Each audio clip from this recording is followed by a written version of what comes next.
Last lecture में हम लोगों ने नाइन्थ का साइंस 1 का हम लोगों ने लेसन स्टार्ट किया था, work and energy. Okay, previously हम लोगों ने पॉजिटिव नेगेटिव फोर्स वगैरह सब देखा है। अभी हम लोग नेक्स्ट कांसेप्ट स्टार्ट कर रहे हैं यहाँ पे, काइनेटिक एनर्जी। ओके, देखो डेफिनेशन क्या है। काइनेटिक यानी इसमें मोशन होगा। क्या होगा? मोशन। डेफिनेशन देखो, the energy which an object has because of it's motion. किसी भी ऑब्जेक्ट के अंदर एनर्जी आता है, किसके वजह से आता है? बिकॉज ऑफ इट्स मोशन, उसको बोलते हैं kinetic energy. Okay, energy which comes because of motion, उसको बोलते हैं kinetic energy.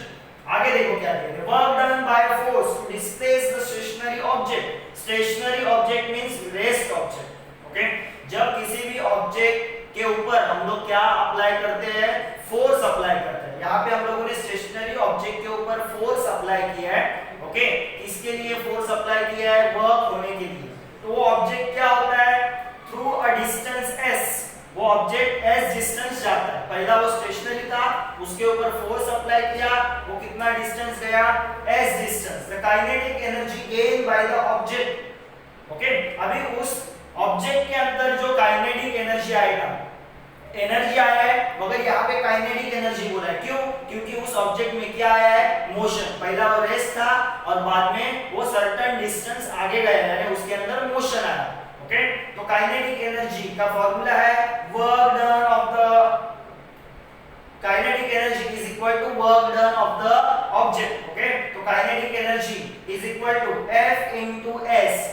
Okay, F into S, work done का फॉर्मूला क्या है? F into S।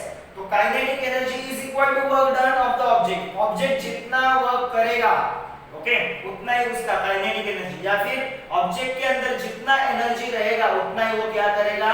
वर्क। तो ये दोनों सेम रहते हैं। ओके, तो kinetic energy is equal to F into S। अभी यहाँ पे हम लोग ये डेरिवेशन देख रहे हैं। ओके, काइनेटिक एनर्जी का डेरिवेशन, काइनेटिक एनर्जी का फार्मूला आगे कैसे डिराइव होता है। ओके, तो initially kinetic energy is equal to F into S, force into displacement.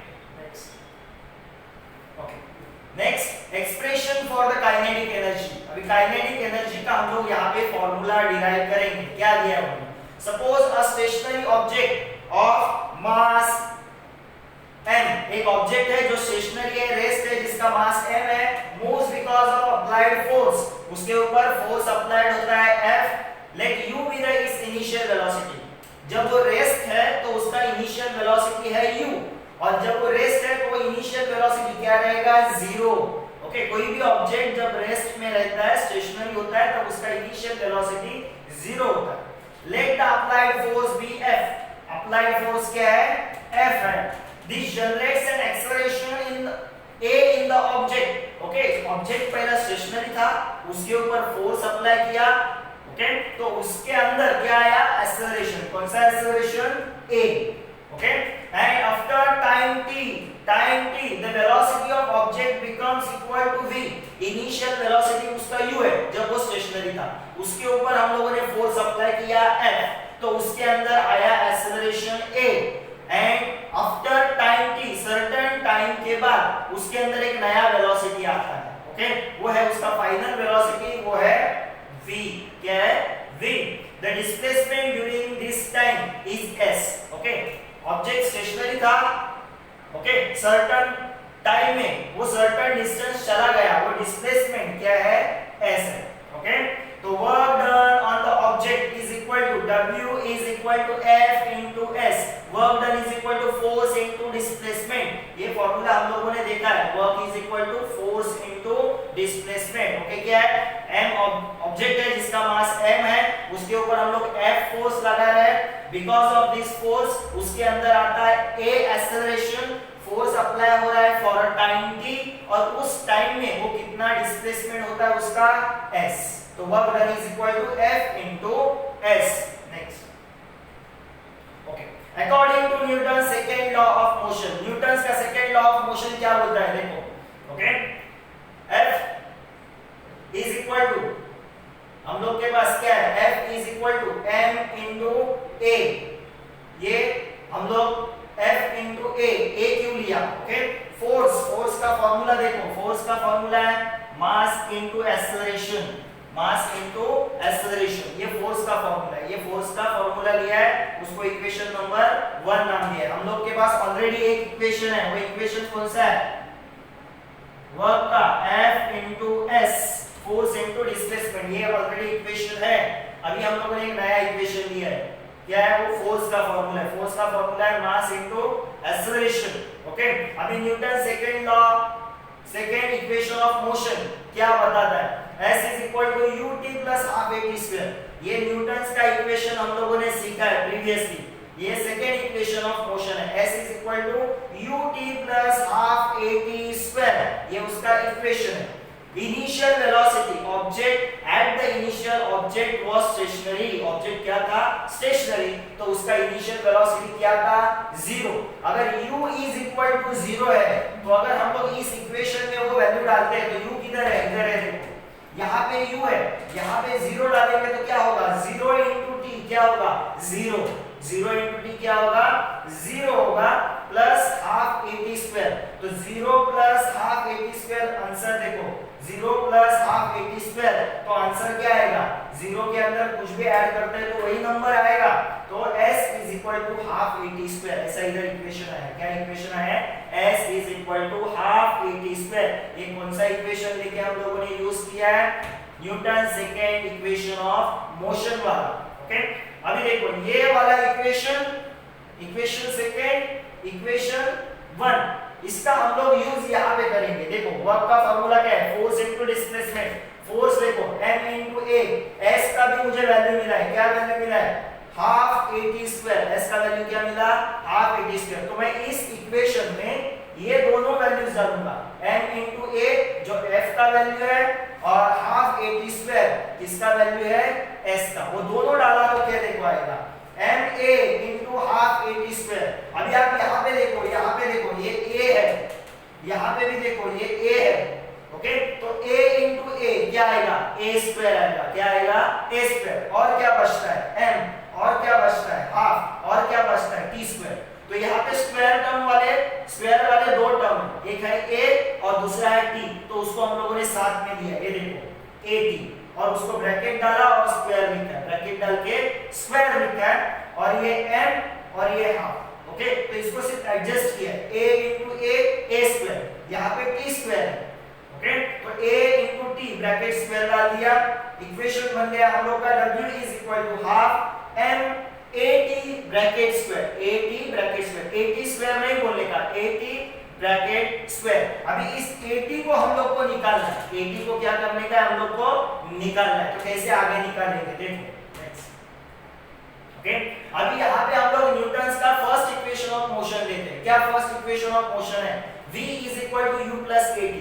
u तो पता है हम लोग को 0 है, क्या है? 0, तो डाल दिया यहाँ पे 0, 0 प्लस at क्या आया? 80, यानी v इज इक्वल टू 80 मिला, v इज इक्वल टू क्या मिला? 80।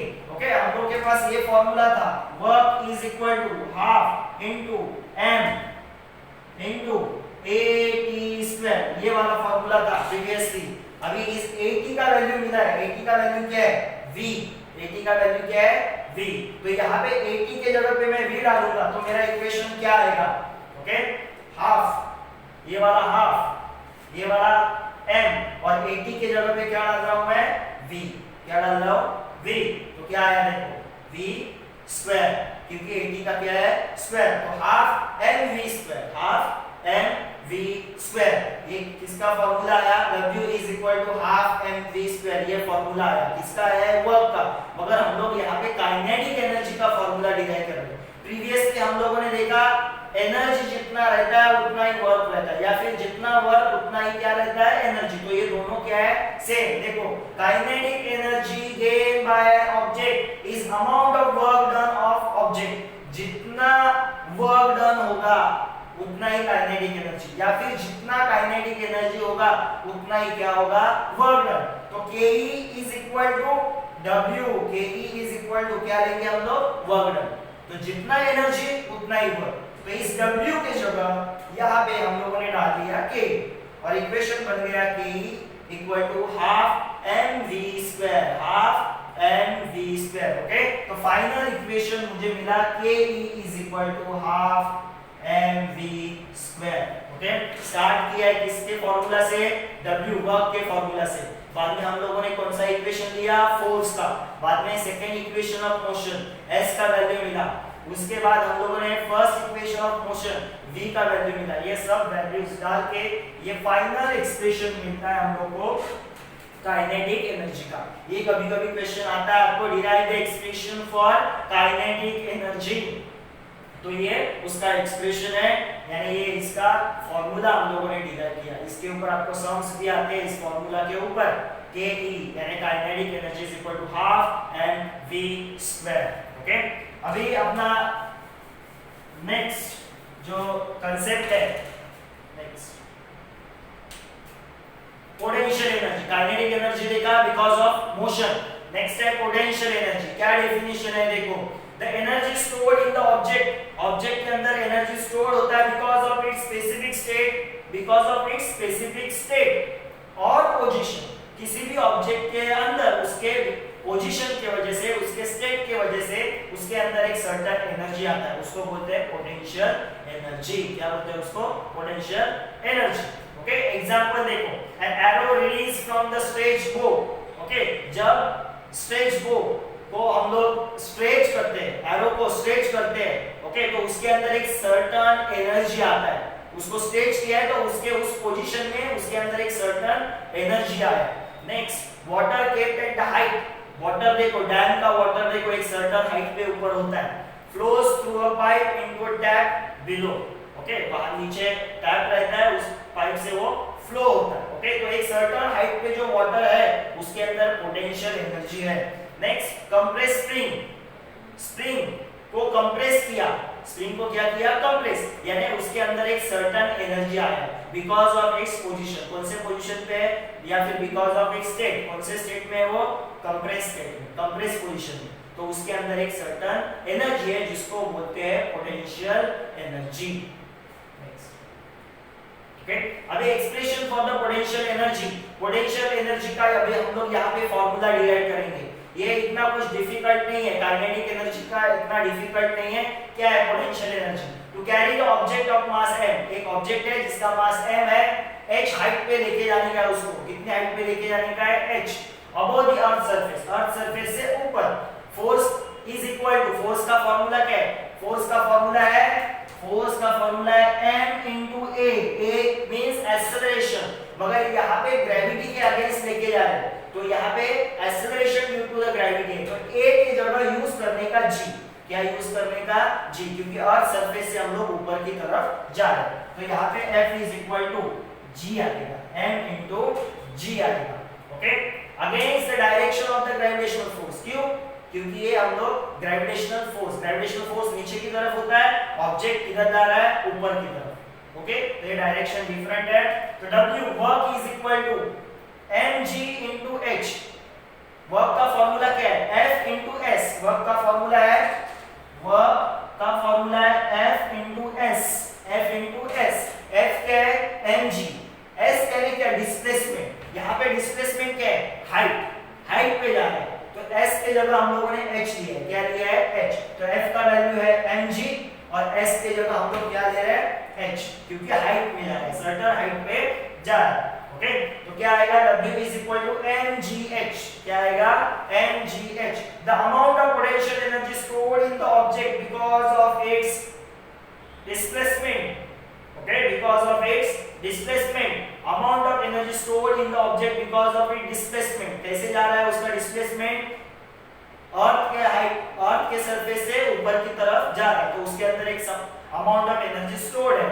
ओके, तो वो है Pe is equal to mgh। Potential energy is equal to mgh। क्यों, अभी यहाँ पे W is equal to mgh था, तो हम लोग यहाँ पे Pe क्यों लिया, पोटेंशियल एनर्जी क्यों लिया, क्योंकि वर्क इज इक्वल टू क्या रहता है, energy. Work is equal to क्या रहता है, energy. Okay, the displacement to height h causes energy equal to mgh to be stored in the object। Okay, तो ये फार्मूला डिराइव होता है, किसका डिराइव होता है, पोटेंशियल एनर्जी का फॉर्मूला है mgh। देखो potential energy is equal to mgh, ये फॉर्मूला याद रखना, potential energy is equal to mgh। यहां पे हम लोग का kinetic energy and potential energy खत्म होता है।